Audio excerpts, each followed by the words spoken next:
Hi, and welcome to Screens in Focus podcast, where we share and connect as we spotlight our favorite shows and movies.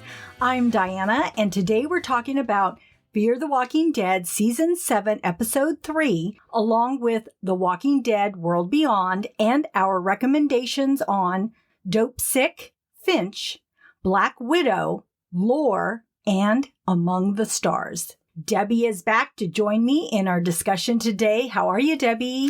I'm doing very good. Thanks, Diana. I know you look amazing. Thank you. I really have been enjoying Fear the Walking Dead so much. The episodes have been so exciting. And in this episode, we get to see John Dorie and June in a bunker. Two of my favorites. Really? Yes. Mm-hmm. And I know I love them too, but I didn't know they were some of your favorites. I used to love John Dorie Jr. Yes. and June so much. I know. Oh my goodness.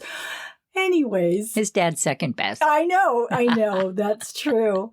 So, but they're in this bunker. Days go by. They're marking it on the chalkboard. So I was thinking, oh gosh, what if we were stuck in a bunker? What would we need to survive that? How could we take being somewhere for days on end? And so I want to know, what is something you would need to survive in a bunker besides food and water? I'm going to say books, some good light, and I want some candy. I want candy. Yeah. What about you? Yeah, just like John Dorie had his alcohol, right? Yes. He needed that drink, which... Well, I wouldn't mind a little alcohol, I know, I might drink it on the first week. I know, that's so true. Me, I think... Well, okay. The first thing that popped into my mind was, I need a TV. I need a TV or a DVD player or a VHS player, anything that would play. Even if I had to watch a few movies over and over again, I would need that. That's true. So that's really important to me. Well, I'd probably make plays out based on the books I'm reading. That's true. Yeah, put on an act. Put everybody together and have a play going on. That sounds awesome. Okay, friends out there, let us know what you think. What is something you would need to survive in a bunker? You can leave us a comment on Twitter at @in_screens. You can follow us on Instagram and subscribe to our website. The links are in our show notes. Okay, Debbie, episode 3, entitled Cindy Hawkins.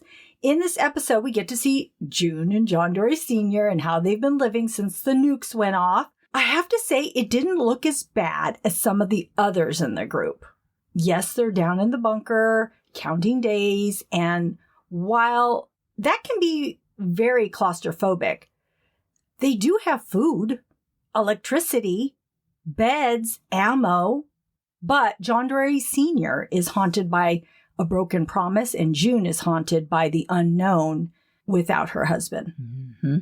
What did you think of this episode, and what stood out to you? Well, I thought it was very interesting. And in addition to the thought of being stuck in a bunker, it would be crazy challenging, not seeing the sun and limited space, like you were saying, the claustrophobic feeling. But it was also very suspenseful. I loved a lot of the scenes that they showed. And I also, like you mentioned earlier, they had a full setup there. So they had pretty much a lot of the comforts.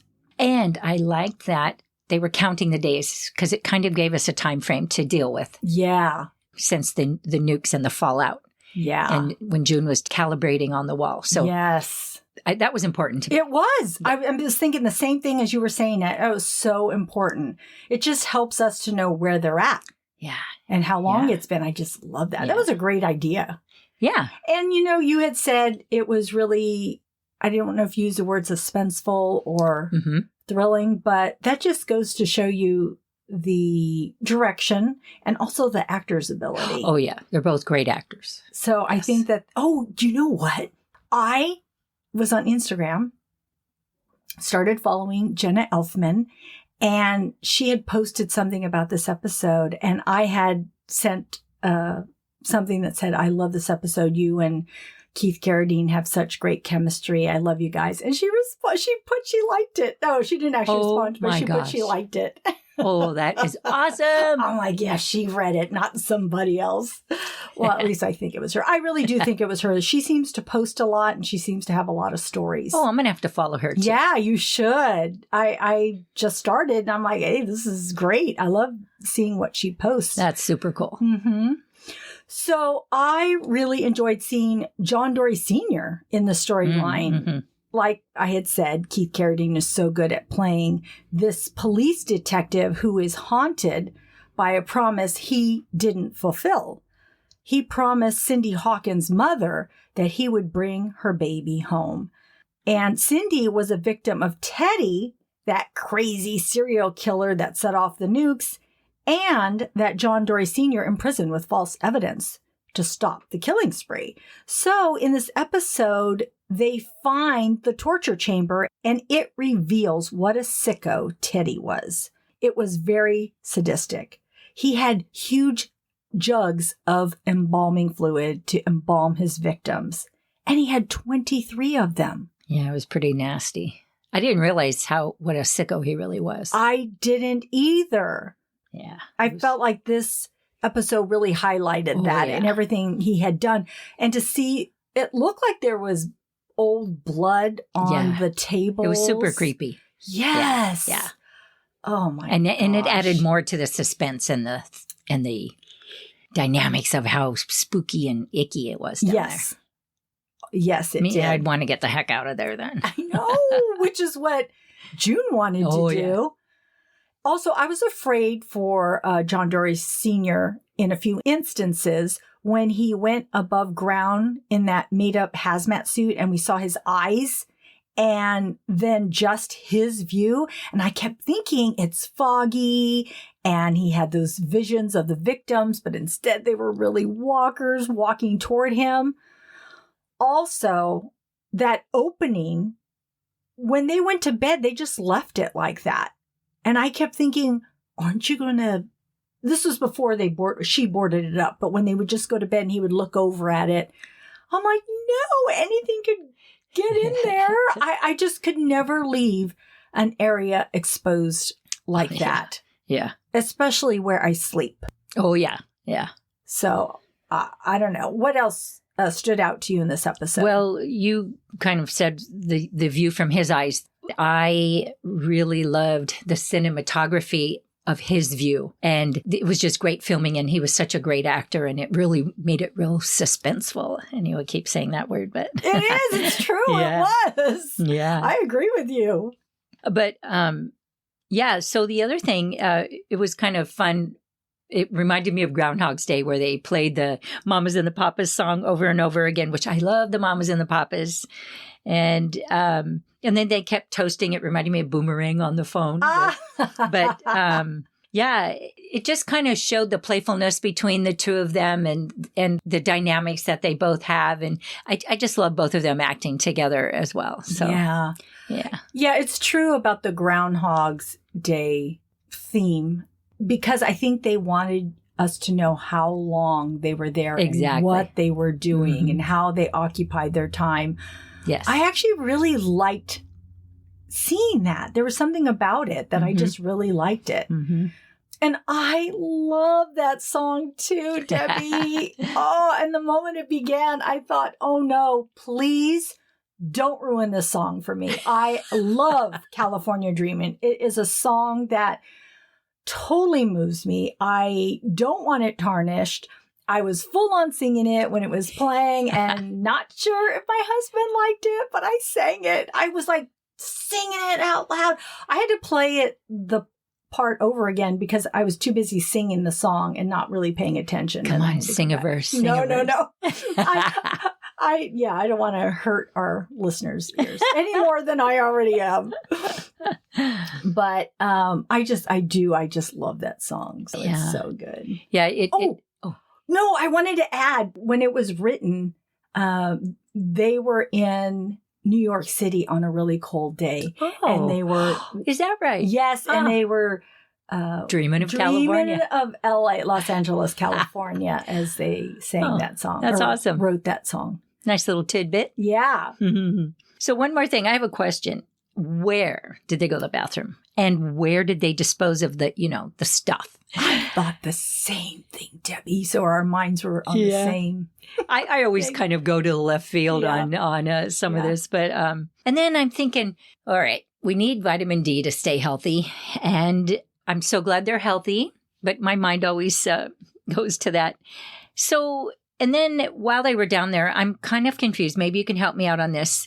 When the ground started to rumble and then the cupboard fell and it showed the opening, I don't understand what caused it to rumble. I understand why, to carry the movie forward or the episode forward. But I mean, what made it rumble? I'm not sure what it did either.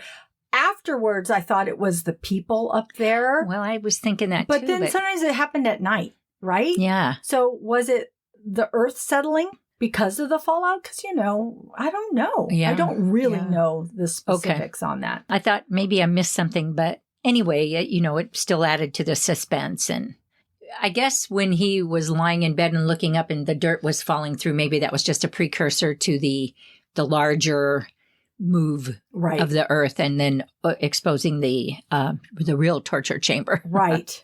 Man, that was really creepy. And then it seemed like they rushed the ending a little bit to me once the dirt caved in. And then, of course, it was very suspenseful. Are they going to survive? Who's going to save them? Yeah. And then they wake up somewhere. And of course, we don't know where they are, but then they're at Strand's. I was thinking, how did Strand and his posse get there so fast? And then boom, they're waking up. And I believe June said he was asleep for a couple of days or something. Mm-hmm. And then Morgan is there.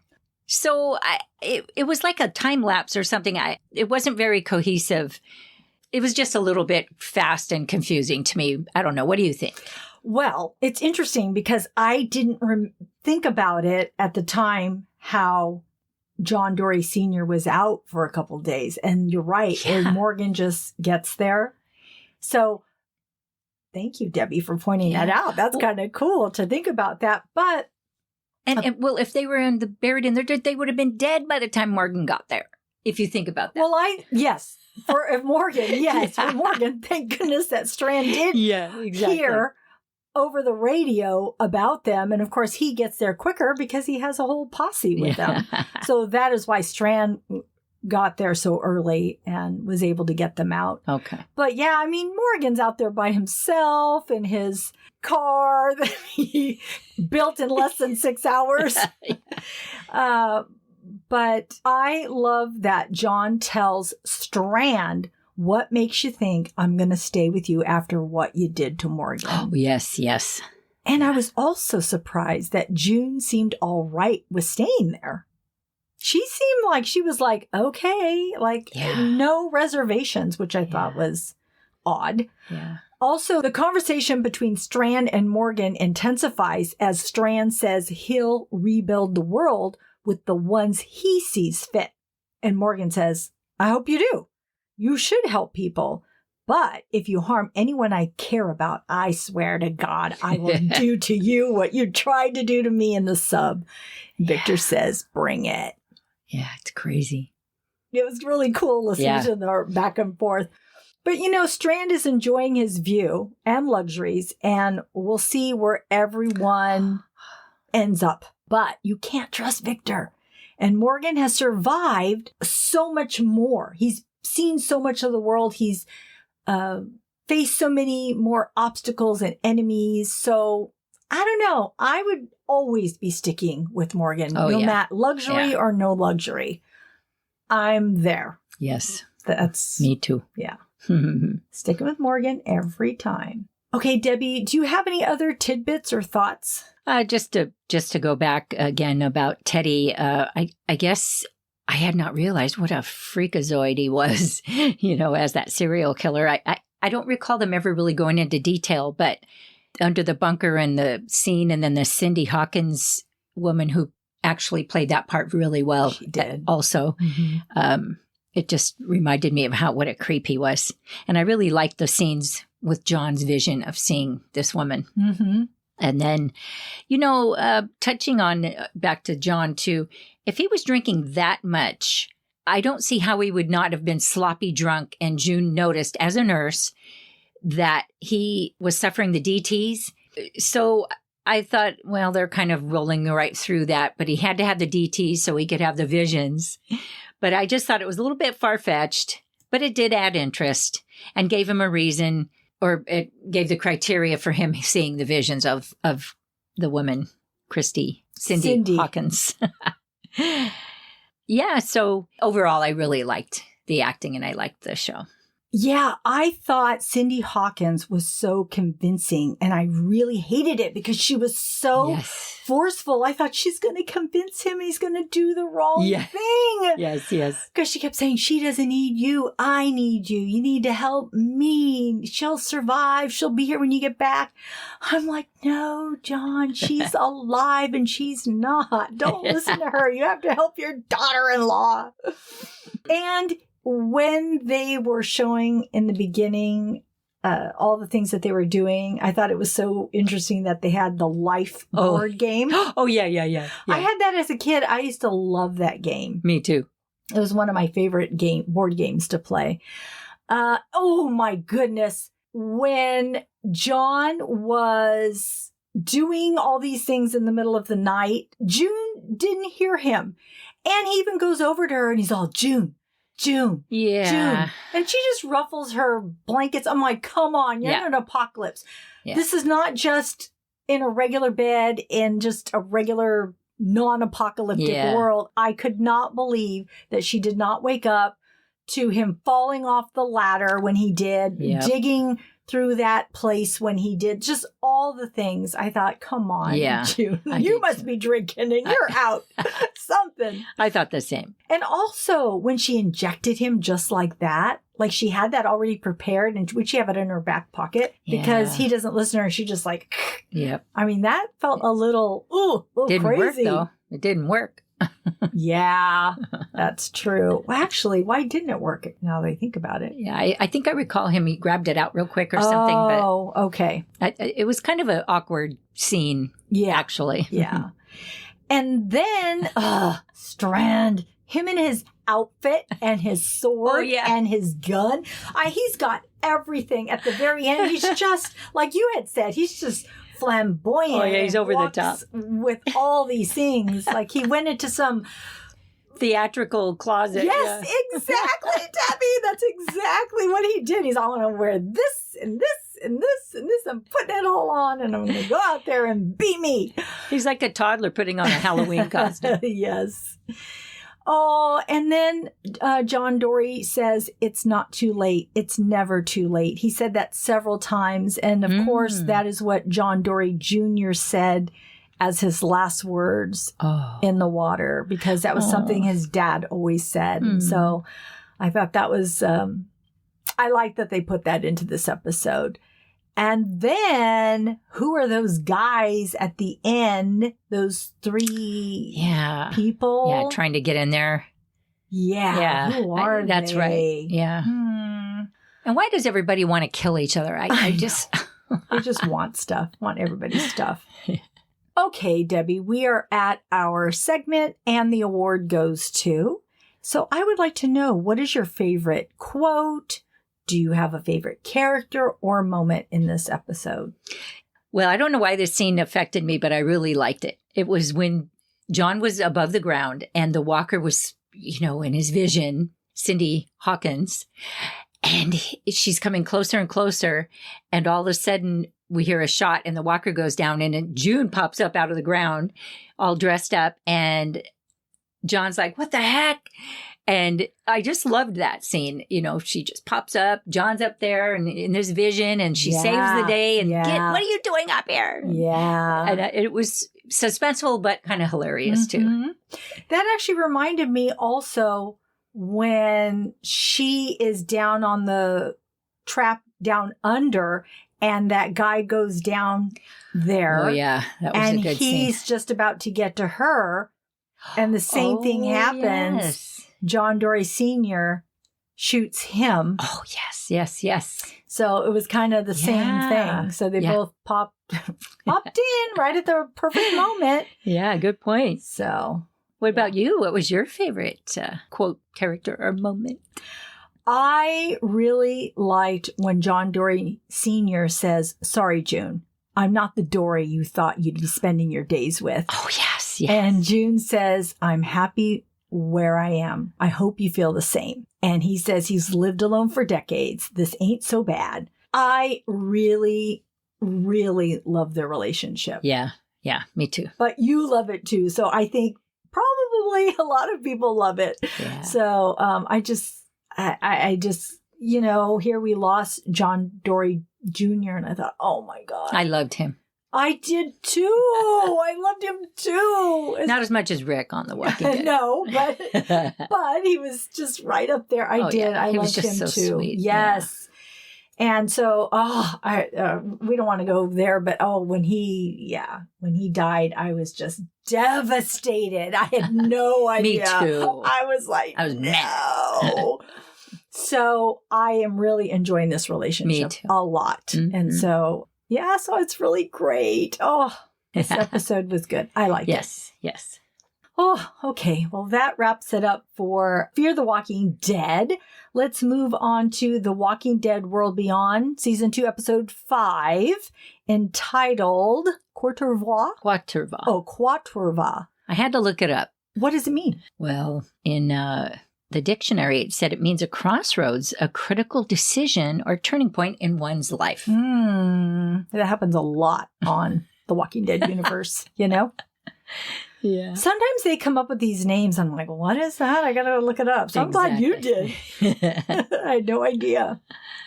So in this episode, I really like that each episode that we have seen pushes the story forward. We see Elton and Asha bonding. I think, there's a little crush going on there. She confides that her mother is the one that is sick and it's not her. Iris and Felix devise a plan to get into the CRM to get Dr. Bennett and Hope out as Percy joins in and poses as Elton. Before they arrive at the CRM, they meet up with Silas and ask for his help. Huck ends up going through her mother's office, and I was panicked that she would get caught. She does confirm that the CRM orchestrated what happened in Omaha and was importing victims to use as research subjects. Whew. Yeah. I was anxious for everyone in this episode. In the end, we see Jadis, and I kept thinking we are this much closer to seeing Rick. What did you think, Debbie? Oh, I agree with everything you said. Yeah, we are getting closer to seeing Rick, and it was a shocker to see Jadis, and I hate her hair. Me too. I'm like, you already had a bad haircut on The Walking Dead, and then you come over here and you get a worse haircut? This one's worse, I think. Yeah, and again, I still love how these young actors are maturing in their roles, and I actually really liked the opening. I liked how they orchestrated it, and they were killing the walkers. Each of them had their own weapon. And, boom, boom, boom. And then I really just love Silas. I don't know what it is about him. He's just a big teddy bear, but we know he's got this dark side. Uh-huh. But I felt the storyline was a little bit predictable, but I still love everything Walking Dead, and I still find it entertaining. But a few extra thoughts. When they're at this compound, how do they have like a newspaper printing department or, section or... And I mean, we're all assuming it's a full working city. And I don't know. I just find it kind of crazy that everything is working so well and there's plenty of food and everything else. So in addition, I just think the CRM is another creepy place. And you're right. With Jadis, I think we're getting closer to Rick. Yes. And of course, with her there, she's got to be the new bad guy. Mm-hmm. And the suspense is mounting. So... I'm ready. I know. This is the final season. Yeah, I know. And so I thought, the movies are coming, but I don't think that's happening yet. So I don't know how long they're going to have between all of this. we'll just have to wait longer. But I do like it. I feel like we're getting somewhere. Yes. We're getting Yeah. some momentum here. So I am really appreciating it. Oh, The Walking Dead episodes have been so good. Thank you, Debbie, for your insights on Fear the Walking Dead and The Walking Dead World Beyond. You're welcome. Okay, I want to know, what are you currently watching? Well, on Disney Plus, I actually had a free session and it's ending. But while I had the free, I watched this really interesting series, and it's current 2021, and it's called Among the Stars. It's a 6-part docuseries following astronaut Chris Cassidy and others at the Johnson Space Center. And it's actually very interesting and factual, and it's great footage. And also the endurance testing that they have to go through is, well, almost makes you want to throw up because it's pretty brutal. But it's actually very interesting. I always like the space program, and so kind of current day astronauts. And then I actually haven't watched any movies, but what I would like to share is there's another series, and it's through Amazon Prime, and it's called Lore. So the gentleman that has created it, his name is Aaron Mahnke, and he also has a podcast called Lore. Oh, that sounds so familiar when you said it. Well, the podcast is very interesting, but the Amazon Prime 3-part series, one series, 3 episodes, is historical lore and stories from the past, talking about witches and the Salem. Cool. And they're kind of dark and creepy, but they're facts and lore facts. So, and then a funny thing is, Alpha's daughter, Lydia, is in one of his shows. In one of the episodes. So very cool. all of a sudden I look at that face, I'm like, oh, that's Lydia. I love that when we recognize people from the show we watch. So that was kind of fun, but I really recommend Lore, both the podcast and the Amazon Prime little mini series. So very cool. I love those recommendations. How about you? What are you watching lately? I started watching Dopesick. It's on Hulu. It's an 8-part miniseries about the opioid addiction in the U.S. and the pharmaceutical company that made billions claiming it was only 1% addictive. The characters are culminations of different actual stories of the people and families that have been affected. Michael Keaton, oh my gosh, he is so good as the doctor treating his patients. As we see one of his patients, played by Caitlin Dever, become addicted. By the way, Caitlin Dever was in Unbelievable, a Netflix series. I don't know if you ever saw that. It's really good. And so she's good in this too. And then shortly thereafter, he becomes addicted too. Oh my. Yeah, he's so good. It is a heartbreaking show, and it is a must watch. Okay. It really is. It will make you mad though. It'll make you so mad at the pharmaceutical company and how much power they have, how greedy they are. You know, they claim, oh, we care about people. We want to rid them of pain, but it doesn't matter if they spend your money addicted. on pills. Yeah.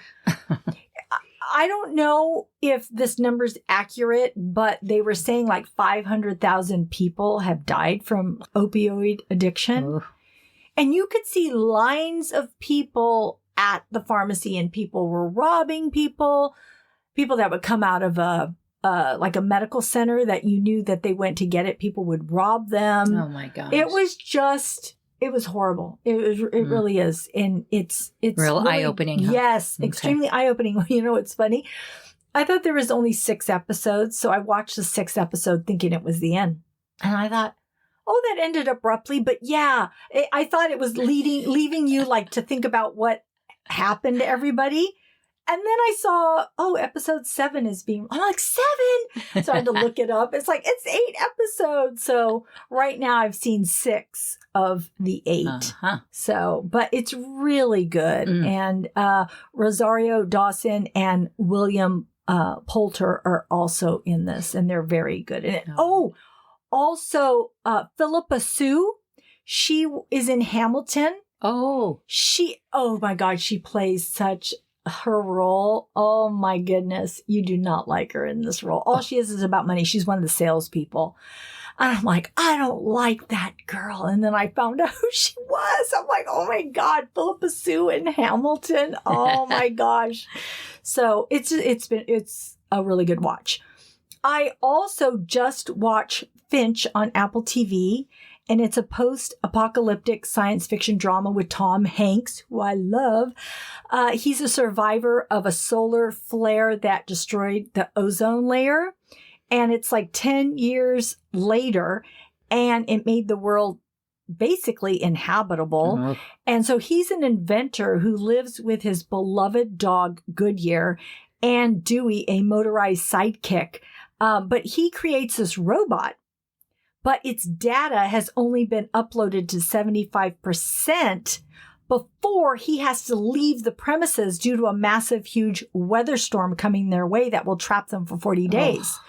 So he gets everybody in this big, huge motorhome that he made, and he sets off for San Francisco with his dog, his beloved dog, Dewey, his little sidekick, and then Jeff, his robot. But the robot's basically like a child because he wasn't uploaded all the way.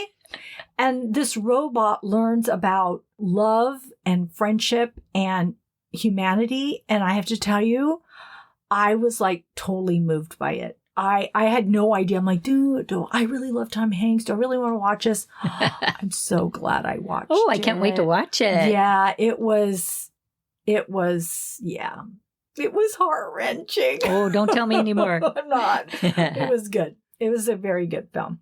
I also, Debbie, saw Black Widow on Disney Plus. You had recommended it on our last episode, and I said at that point, I'm going to be reporting it on the next podcast. Oh. And I am, because I saw it. This is a Marvel movie.